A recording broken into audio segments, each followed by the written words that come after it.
Tickets लें।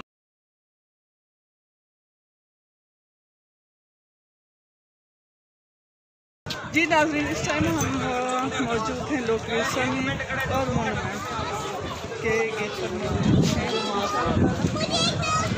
थोड़ी देर में गेट से एंटर हो जाएंगे। इरफान साहब टिकट्स लेने गए हैं।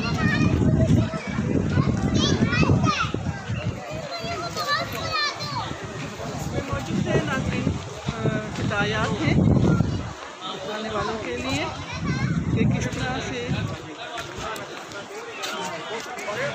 मोनूमेंट एंड लोक विरसा को इन बातों का ख्याल रखना चाहिए।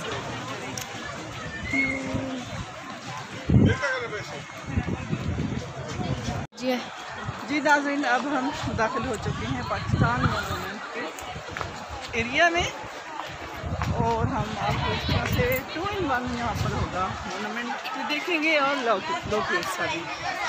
इसमें आपको नादिर और नायाब मुजस्मे देखने को मिलेंगे। जैसे मीटिंग्स हो रही होती थी हमारे